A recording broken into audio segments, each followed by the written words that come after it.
Hi, I'm Maribel, and 3 months ago, my sister married the man I was supposed to walk down the aisle with. Not long after that, my father died. At his funeral, she looked stunned when she saw the man standing beside me, my real husband. But this story isn't just about betrayal. It's about how a family slowly edits you out, one picture at a time. They erased my name from the will, cut me from the video, and turned my childhood bedroom into a guest closet. They told everyone I chose to disappear. But what if I never got the choice? What kind of sister does all that, and still wants to smile for the camera? There were times I'd close my eyes and picture my wedding, sunlight hitting stained glass, the scent of peonies in the air, my father holding my hand. I used to think that moment would be sacred, real. But when it finally came, it didn't arrive in a chapel. It came from a phone screen. One morning, I rolled over, checked my notifications, and there it was. Callista, my sister, standing on the courthouse steps with Merrick. My fiancé, in a white dress, my white dress. The caption read, "Forever started today." Every tag was there, friends, distant cousins, even the florist, but not me. The air in my lungs evaporated. For a second, I thought it was some cruel prank. I clicked the image, zoomed in, hoping, begging, for some clue it was photoshopped. It wasn't. It was real. Every message that followed stung like lemon in a paper cut. Wait, what happened? Aren't you and Merrick? Is this a joke? No, it wasn't a joke. It was betrayal, dressed in chiffon. Looking back, the signs had been there. Merrick started canceling date nights, blaming last-minute investor meetings. He took more calls in the other room. When I walked in, he'd smile that tight-lipped smile and tilt his phone just out of sight. And Callista. She went from distant sibling to overly helpful overnight. She offered to assist with wedding vendors. "I know how busy you are with work," she said, flashing that syrupy smile. I remember her brushing her fingers against his arm when they tasted cake samples together, laughing a little too hard at his tired jokes. I dismissed it. Because you don't suspect your own sister, right? But little by little, the picture blurred. The more she involved herself, the more distant Merrick became from me. My gut told me something was off, but my mind kept whispering, "Don't be paranoid, it's just pre-wedding jitters." Until one morning, I opened that damned app and saw the truth, cropped perfectly, filtered and fake. What shattered me wasn't just that she married him. It was the ring. That ring had once belonged to my grandmother. Dad had the diamond reset for me as a gift, said it was tradition. And now, there it was, sitting on Callista's finger like it had always been meant for her. As if history could be rewritten with a smile and a social media caption. I didn't scream, didn't send a message, didn't even confront them. I closed the app, packed a bag, and left Asheville. No dramatic exits, no letters, just silence. There are exits that make noise, and then there are exits that echo. Mine was the second kind.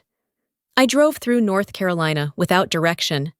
For the first 2 hours, I didn't even turn on the radio. I just let the silence eat at me. At one point, I pulled over near a gas station and sat there, engine off, watching a mother adjust her toddler's seatbelt. She looked tired, but whole. That's what betrayal does. It makes you yearn for simplicity. Weeks passed. I slept in motels, drank more coffee than water, and avoided every call. I knew people were talking. She couldn't handle it. Maybe she was too controlling. The whispers didn't matter. They didn't know the full story, because I hadn't told it yet. Then the call came. Not from Merrick, not from Callista, from the hospital. Dad had collapsed. They used words like unresponsive and possible stroke. For a second, I considered driving back. But Callista got to me first. She sent a message, simple and cruel.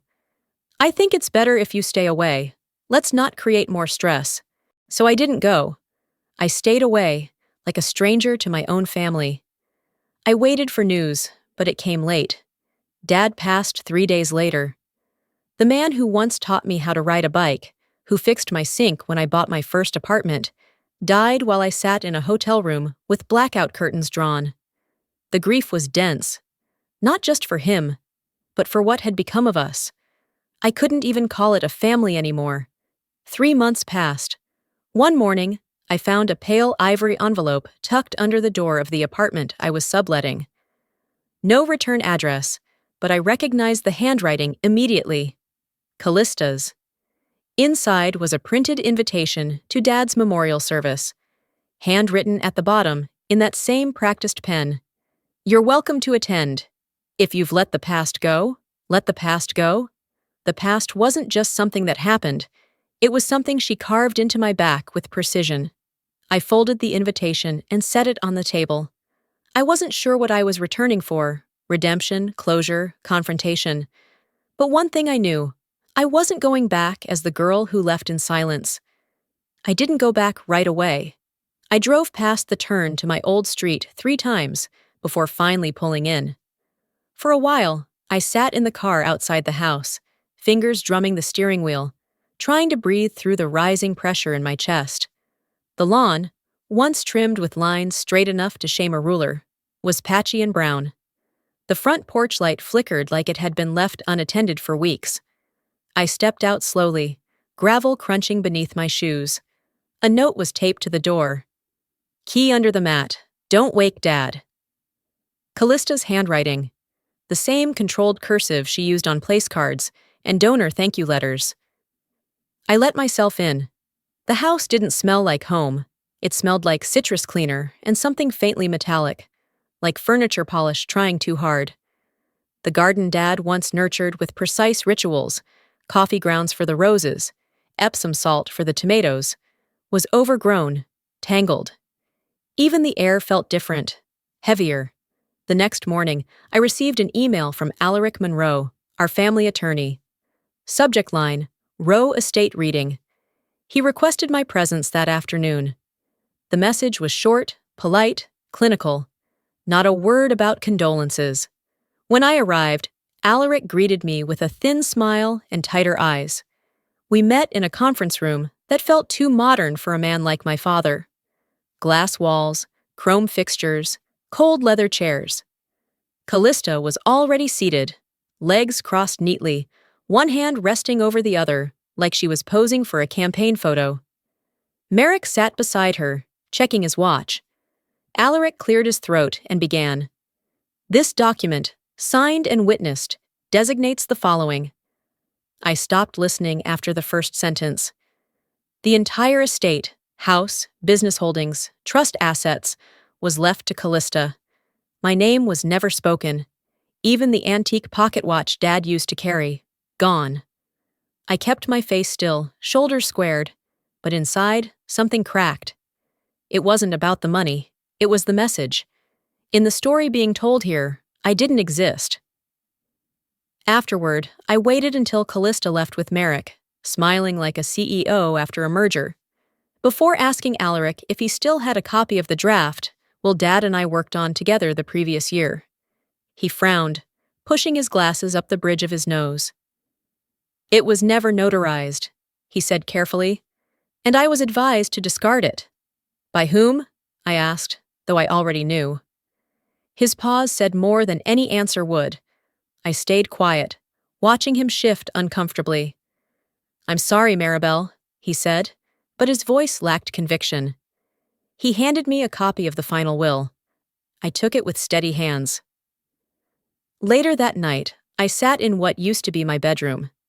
It had been converted into a home office, sleek bookshelves, a minimalist desk, no trace of the floral wallpaper or the photographs that once lined my walls. I opened the will and studied my father's signature. It was undeniably his, but something about it felt wrong. The date, 2 days before his stroke. I remembered that week. He could barely hold a spoon, let alone sign legal documents. I didn't need to say it out loud. The truth was there, between the lines. This wasn't his idea. On the desk was a picture frame turned backward. I flipped it over. It was a family photo taken at some charity gala, Callista and Merrick in the center, my father just behind them. My image was cropped out completely. A clean, deliberate edit. That night, I didn't sleep. I sat on the edge of the bed, will in hand, tracing the faded ink with my fingertip. My suitcase lay open in the corner, half unpacked. Inside it, wrapped in a silk scarf, was the velvet ring box. The same one that once held my engagement ring, the ring my father had restored with our family diamond. The ring now worn by Callista like it was always hers. I placed the will beside the box. "If love is measured by what's left behind," I whispered, "then I was erased." No tears came, just a long, hollow quiet that felt deeper than grief. I thought returning would give me something, closure maybe, or answers. Instead, it gave me proof of what I already suspected. Some losses don't come with explanations, just emptiness. But emptiness can be useful too. It gives you space to move, to choose. I stood, smoothed the will flat, and slid it into the side pocket of my suitcase. Morning light slipped through the old blinds, drawing thin stripes across the guest room's beige walls. I hadn't slept. The copy of the will sat on the nightstand beside me, its edges worn soft from how many times I'd picked it up, hoping the words would somehow change. It hadn't rained, but the ground outside looked tired, like even the earth was too weary to hold anything fresh. I needed air or movement, or something resembling either. So I walked into town. I told myself I was going for coffee, but really, I just needed to see something that wasn't this house pretending I was never part of it. As I turned the corner near the post office, I heard my name. "Mary Bell?" I turned and saw Edith Crane, bundled in her oversized cardigan, her hair pinned the same way I remembered from when she used to clean the house every other Thursday. She looked like she had seen a ghost, and maybe in some way she had. "I thought you were... I didn't expect to see you," she said. "I didn't expect to come," I answered. She hesitated, looked around like we were being watched, then pulled something from her purse, a pale blue envelope, soft at the corners. "I've been holding this. Your mother gave it to me months before she passed. She told me not to hand it over unless things got twisted." Her voice dropped. "She said you'd know when the time was right." I froze, took the letter with both hands. "Don't tell your sister," Edith added, and then, with a tight nod, walked away like she hadn't just changed the course of my morning. Back at the house, I didn't go inside. Instead, I sat on the back steps, where the garden used to thrive. The hydrangeas were gone. The soil was dry. But the breeze still came through the same way it did when I was 10, legs swinging over this edge, telling Mom I was going to run away and open a bookstore in Vermont.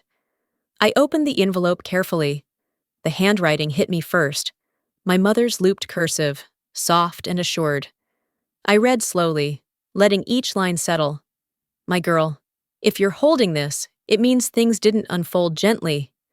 I wish I could have fixed that in time, but I need you to know, your father wanted the house in your name.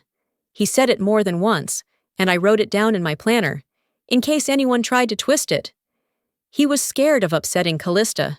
He always feared her silence more than her anger." I paused. My throat felt tight, but I kept going. "You were always the one who saw people for who they really were, not who they wanted to be seen as. Protect that in yourself. You don't need to win the argument. Just don't lose your truth." My hand trembled slightly as I lowered the letter. She knew. Even then, she had seen where it was headed. And she left me a map. For a long while, I just sat there. Not crying. Not boiling with rage. Just breathing. I felt like I'd been holding my breath since I pulled out of this driveway 3 months ago. I folded the letter neatly and walked inside. Back in the guest room, I placed it beside the will in my suitcase. The contrast was stark. One, a legally binding lie. The other, a handwritten promise. I pulled out my phone and took a picture of the signature on the will. Something about it still didn't sit right. I'd look into that later. For now, I needed to remember that I wasn't crazy, that I hadn't imagined the version of my family where I mattered. Walking down the hallway, I stopped at the photo wall. Most of the frames had been swapped out. Callista's graduation, her wedding, a magazine cover from some charity gala. But at the very end of the line, partly obscured by a decorative sconce, was one photo that hadn't been replaced. Mom, standing next to me on my college graduation day, her arm around my shoulder, a smile that belonged to no one but me. I stood there, letting that image fill the cracks inside me. That night, I sat under the dim glow of a bedside lamp, rereading her letter. "They erased me," I whispered, "but this proves I was never invisible." I didn't sleep the night before the funeral. I lay awake staring at the ceiling, listening to the occasional creak of floorboards, old wood settling under new lies. By the time morning came, I'd already showered, dressed, and sat at the edge of the guest bed, staring at my suitcase like it might offer answers. The funeral was being held at St. Paul's, the same church where my father once volunteered as a handyman, fixing hymnboard brackets and replacing light bulbs no one else could reach. I arrived early, not out of obligation, but because I knew how Callista operated. She would be on display. I preferred the quiet before the performance. The parking lot was half empty. The ushers, fresh-faced and too young to know better, greeted me with polite confusion. One flipped through a printed seating list, his brow furrowing. Miss Rowe?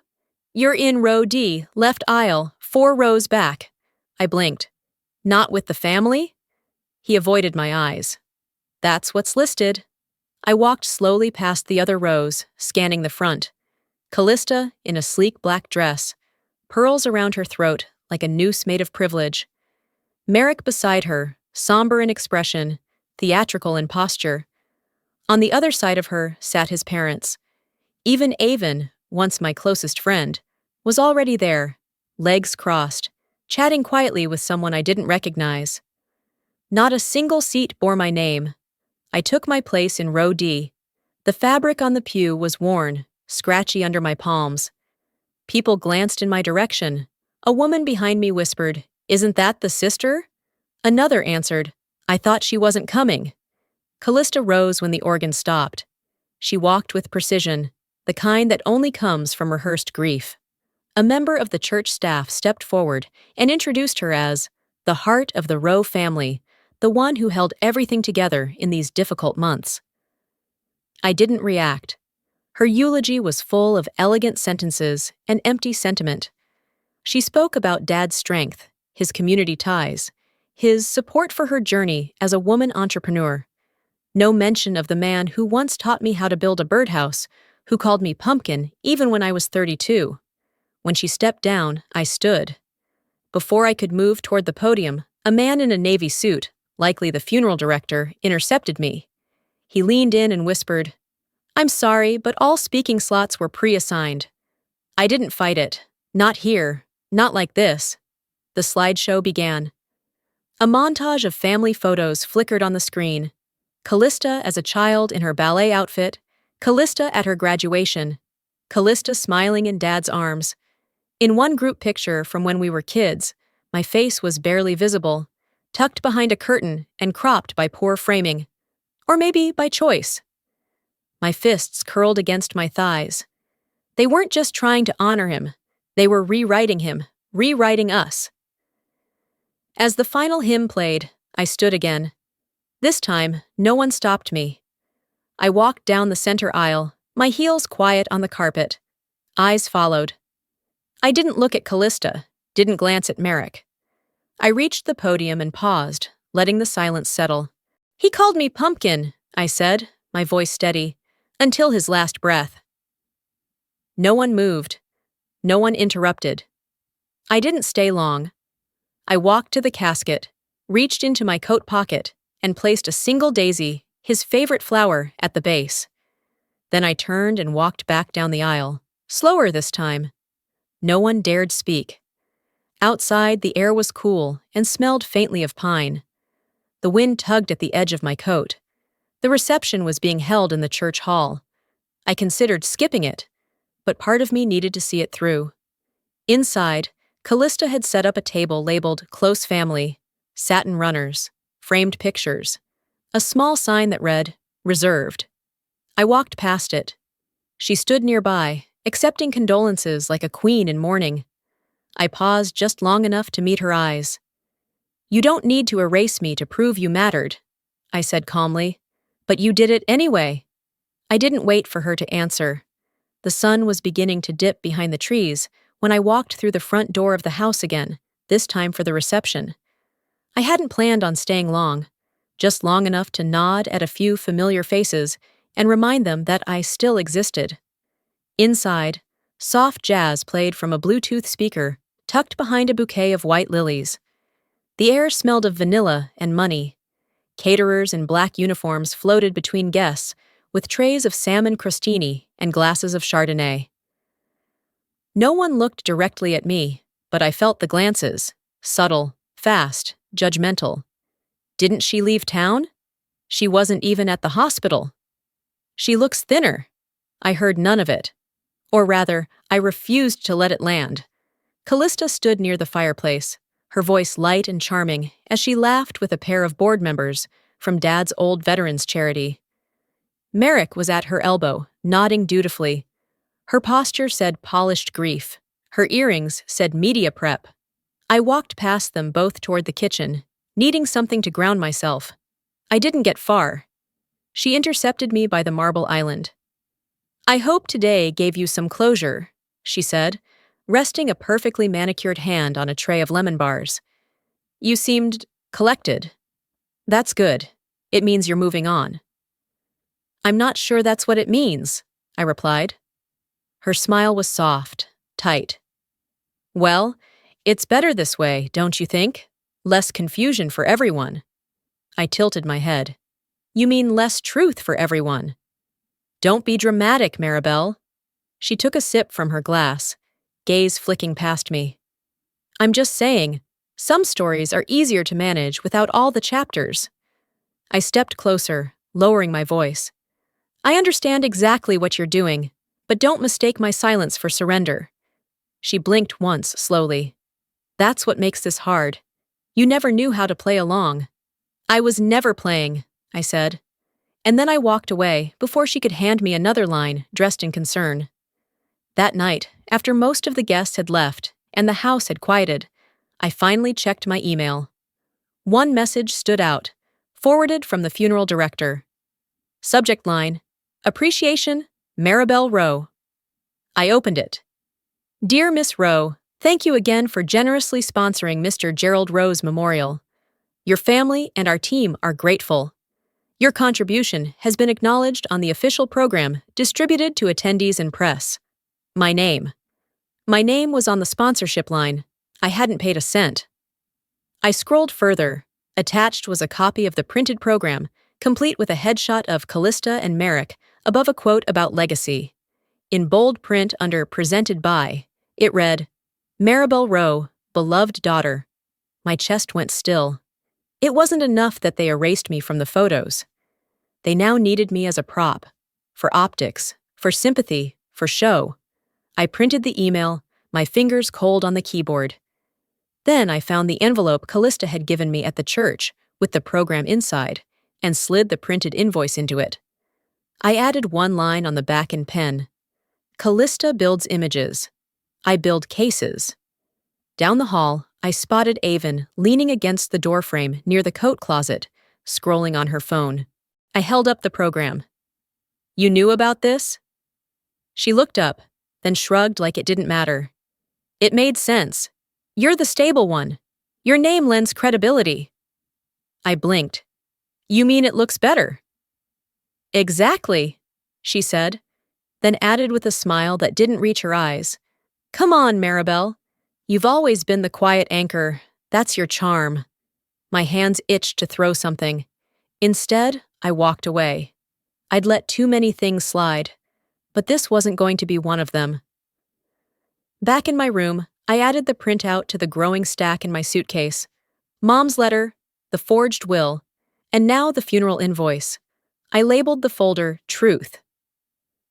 That morning, the house was unusually bright. Sunlight poured into the sunroom, where Callista and Merrick sat, being interviewed by a local reporter for a family tribute article. Callista smiled in all the right ways. She spoke about our father's principles, his mentorship, how he poured everything into building a future for us. I waited until the reporter paused to sip her coffee. Then I stepped into the frame. I didn't raise my voice. I didn't throw anything. I simply placed the printed invoice on the glass coffee table between them. Callista's hand froze mid-air. "This gratitude you're faking?" I said evenly. "Let's see how deep it runs when I return the favor." I didn't recognize the voices, but the rhythm was familiar. Callista holding court. The guest room she'd put me in was little more than a pantry someone had shoved a narrow bed into. No closet, no heat. The walls were so thin I could hear a spoon clink against porcelain downstairs. There were no towels in the bathroom, no toiletries. I dried my face with the inside of an old t-shirt and brushed my hair out with my fingers. There was a knock at the side door while I was lacing up my boots. Not the front door, not the one guests used. The side door, the one Dad always said was for people who didn't need permission to come in. I opened it.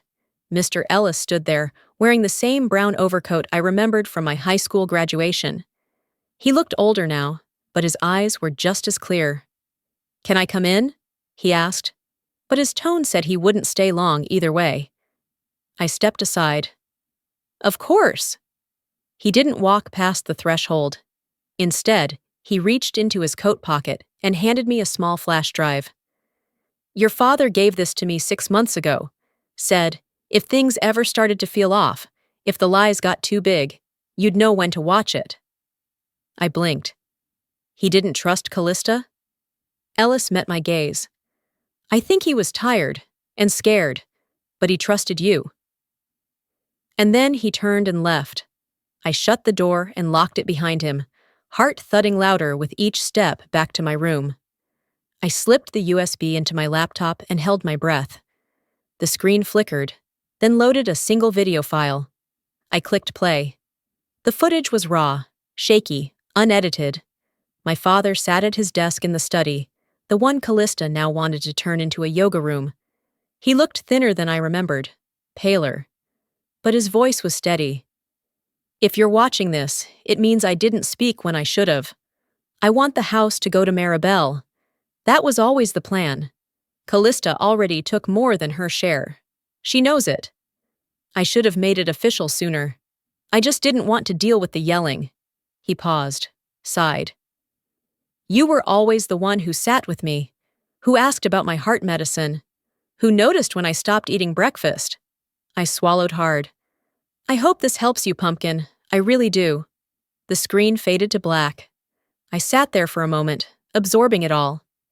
Then I backed up the video to an external drive, uploaded it to the cloud, and emailed a copy to myself with the subject line, "Insurance." I didn't cry. I didn't pace the floor. I just moved, clear-headed for the first time in days. Downstairs, I heard Callista's voice rising above the others. "We're going to start renovations next week. Dad's study is going to be a wellness room. Open, bright, healing energy." Laughter followed. Chairs scraped. Dishes clinked. I walked down the stairs and into the living room without announcing myself. "Dad didn't want the study changed," I said calmly, looking directly at her. She laughed. "Don't rewrite history now, Maribel." I raised one brow. "I don't have to." She blinked. "Excuse me?" "I have the footage." The room froze. Ellis, still standing in the corner, shifted his weight but said nothing.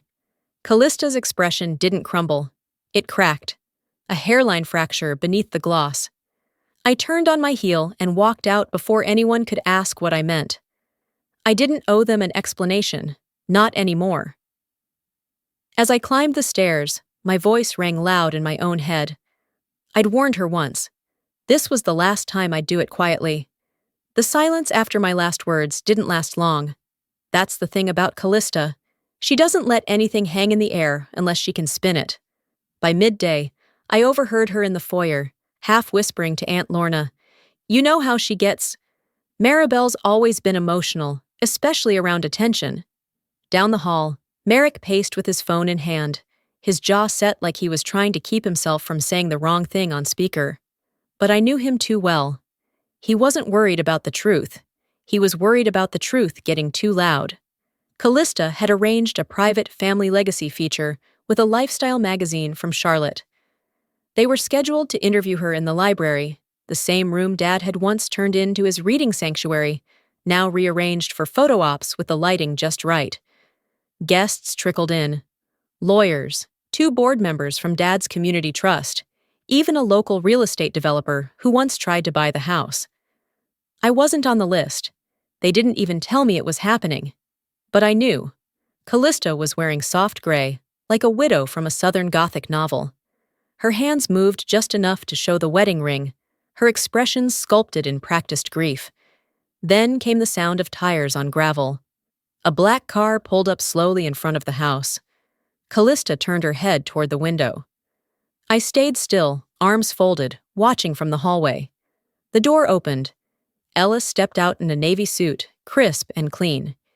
He didn't pause to take in the house or acknowledge the quiet stares from the windows. He walked to the front door and rang the bell. I met him there. "You ready?" he asked, keeping his voice low. "Let's give them something real to write about," I said. When we walked into the library together, the hum of conversation slowed. Callista's mouth parted slightly, her smile faltering as if someone had turned the brightness down on her whole face. Merrick's eyes widened. He stood but didn't speak. The reporter looked confused, glancing between the two of us. "I'm Ellis Durant," he said calmly, extending his hand. "I'm Maribel's husband. Thought you might want the full story." The air in the room shifted. Callista's hands clenched so tightly around the armrest of the chair, her knuckles turned pale. The photographer lowered his camera, unsure whether to keep shooting. Ellis didn't sit. He just stood beside me, like an anchor. I didn't need to say anything else. I'd already said it all with my presence. That evening, I returned to the guest room, still cramped, still windowless, and pulled out my laptop. I clicked on the link the funeral home had sent me earlier, a digital recording of the service. The version on their public YouTube page was clean, polished, but something was off. I scrolled through it again, slower this time. My speech wasn't there. The part where I stood up and said, "He called me pumpkin until his last breath." Gone. Instead, the footage cut straight to the slideshow Callista had designed. I pulled up the original file from the thumb drive Ellis had helped me acquire through a friend who worked in digital archiving. There it was. Uncut. Raw. Honest. I uploaded it to a private link, set a password, and sent it to 3 people. The reporter, Ellis, and Mr. Monroe, our old family lawyer. No caption, no explanation, just the truth. The next morning, the reporter called. "We're pausing the article," she said. "Some elements are being reconsidered." "Good," I replied. "That's all I ask." She asked if I had a quote. I kept it short. My father didn't raise me to seek attention. He raised me to recognize when it's being weaponized. That night, I was lying on the guest bed again. Same creaky mattress, same peeling paint, when my phone buzzed. A business blog out of Raleigh had picked up a quiet piece about Ellis and me. Power couple quietly invests in women-led tech firm. My name was in the headline. By the next morning, the house felt like a stage where the curtains had just dropped. No one mentioned the interview. No one dared. But I could feel it in the way Callista walked through the hallway, stiffer than usual, with that tight-lipped expression she wore when things slipped beyond her control. While most of the family lingered in the kitchen over reheated coffee and pastries, I slipped into the study. The door creaked softly, just enough to remind me that no one had oiled the hinges since Dad died. Stacks of folders lined the bookshelf. At first glance, they looked like donation receipts, gala plans, glossy brochures from her foundation. But tucked near the back was an unmarked folder. I opened it and pulled out a lien agreement, signed 6 months before Dad's stroke. There it was, in black and white. Callista and Merrick had taken out a private loan. The collateral? The family home. Dad's signature looked too clean for a man who had been forgetting his PIN number by then. I scanned each page twice, then took pictures with my phone, every shot careful and precise. I didn't need all of Asheville to believe me. I just needed the right 3 people. Before lunch, I sent an anonymous tip to a local business blog I knew liked a scandal more than a press release. Check the lien records on the Rowe estate. By mid-afternoon, the headline was live. Family philanthropist mortgaged legacy for vanity startup. The story included screenshots. The article hinted at impropriety but didn't name names. It didn't have to. The comments section was brutal. Who pawns a house built by veterans? Of course, it's the sister who married the ex. You can't make this stuff up. Fraud wrapped in pearls. By the time I came downstairs, Callista's phone was buzzing nonstop. Merrick paced the back porch, talking rapidly into his Bluetooth. I caught fragments. No, I didn't authorize that.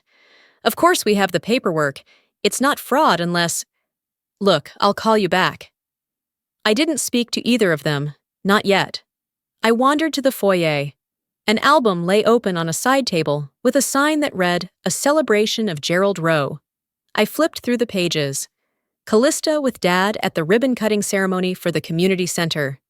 Callista giving a speech at the Rotary Club. Callista at her wedding, with my ring. I kept flipping. Childhood photos. In one, our whole family stood in front of the old fireplace. I was there, or I had been. In this version, I was cut off just past the elbow, literally cropped out. I closed the album, carried it into the living room, and placed it beside Dad's urn. I grabbed a Sharpie from the drawer and wrote one word across the front. Incomplete. The door slammed behind me minutes later. "What the hell did you do?" Callista hissed, storming into the room, her heels clicking like accusations. I didn't flinch. "Check the public record, something you should have considered before pawning Dad's name." "You've gone too far, Maribel." "No," I said, pulling a folder from my bag and tossing it onto the table. "You did, when you turned our father's trust into a collateral clause." She opened the folder and froze. Inside were printed copies of the lien, the funeral invoice, and the transcript from Dad's video on the USB. You don't get to decide who Dad was. You just got good at selling the version that made you look important. Merrick appeared in the doorway, pale. "We can fix this." I laughed once, short and cold. "You mean spin it?" Callista's face cracked. "You always wanted the spotlight."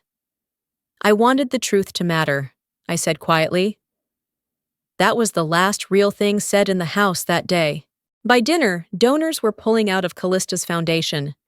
Her assistant posted an ambiguous message about misalignment in values before quitting. Even Avon left a voicemail I didn't answer, just saying, "You were right. She crossed a line you can't unfollow." I didn't feel triumphant. I felt steady.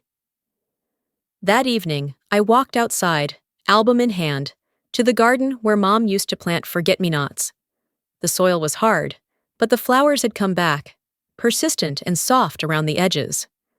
I sat on the bench, opened the album again, and whispered into the wind. "You tried to erase me, Callista, but I left the original negatives." Silence came back to the house like dust, unannounced, soft, and steady. It curled in the corners of forgotten rooms, settled on untouched banisters, and hummed in the air like something waiting to be noticed. The house, once alive with conflict and conversation, felt hollow now. No more slamming doors, mid-argument. No more expensive perfume trailing behind quick footsteps. No more half-heard laughter, dripping with sarcasm. Callista and Merrick were gone. Their assistant called it a healing retreat in some vague press release, but everyone in town whispered the same thing. It was damage control in designer clothing. And even if they returned, something fundamental had shifted. The story they tried to write, with me as a footnote, had unraveled. Avon had slipped away too. I wasn't surprised. She'd always been the quiet dissenter, the one who played along until the performance no longer made sense. One morning, I walked into the kitchen and found nothing but a single yellow sticky note on the fridge. This went too far. No name, no apology, just 5 words scrawled in haste. I didn't chase her. Instead, I wandered the house, not out of nostalgia or sorrow, but to reclaim space, to let the silence stretch without flinching at it. Every step down the hallway, every breath in the stairwell, was mine again. In the study, I found half-packed boxes from Callista's failed foundation, her glossy empire of influence and illusion. I opened one. Inside were name tags from galas, donor cards, polished brochures promising change. They looked pristine. They smelled like dust. They meant nothing now. I didn't call movers. Instead, I lit the fireplace, one of the few things in the house I still trusted. I took a brochure, fed it to the flame, and watched it curl and blacken. There was no drama, no fury, just quiet resignation. Then another, and another. By the time the box was empty, I felt lighter. Not healed, but emptied of their noise. That night, unable to sleep, I opened one of Dad's old drawers. Beneath a brittle manila folder of property records, I found a yellowed index card. His handwriting, slanted, deliberate, and slightly shaky, spelled out a short to-do list. Teach Maribel to patch drywall. Ask her to forgive me. I didn't cry. I folded the card slowly and tucked it into my back pocket. It wasn't a promise. It was a maybe. And that was enough for now. The next day, I stopped by the grocery store, the kind of errand that used to feel impossible when everything else was unraveling. Coffee, toothpaste, normalcy. At the checkout, a boy tugged at my sleeve. "Excuse me?" he said, voice high and cautious. I turned. He was maybe 6, maybe 7. He had Merrick's ears. "Are you my mom's college friend?" he asked. For a moment, I couldn't breathe. I knelt so our eyes could meet. "No, sweetheart. I'm your aunt," I said with a small smile. "Just the quiet one." He nodded like that made perfect sense, then ran off to a woman I assumed was Merrick's new wife. I didn't follow. There was no need to prove anything to anyone anymore. The next morning, I visited the cemetery. I hadn't been there in years, but the headstone was clean. Someone had brought fresh carnations. I sat cross-legged on the grass and told Mom everything, about the will, about the fire, about the letter she left behind, about the interview that aired and the silence that followed. "I didn't yell," I said softly. "I didn't break anything. I just told the truth. For the first time in a long time, that felt like enough." When I got home, Ellis was waiting in the garden. He held out a mug of tea. We sat on the patio, behind the kitchen, near where Mom used to grow rosemary and thyme. He took my hand. I let him. "I think I'm done here," I said after a long pause. "With the house?" he asked gently. "With the weight," I answered. We decided together. Part of the estate would be donated to a local women's shelter. Something real, something lasting. The rest would be sold. Let someone else build memories here, in a space no longer haunted by pretense. "No more legacy," I said, watching a sparrow land on the fence. "Just life." That evening, I pulled out the old family album, leather-bound, frayed at the edges. I flipped past the birthdays, the staged portraits, the forced smiles. Toward the end, I slipped in one last photo. Me and Dad, seated on the newly rebuilt front porch, coffee cups in hand. The background was blurred, but if you looked closely, you'd see the forget-me-nots blooming behind us. I labeled it in soft blue ink. "Still here."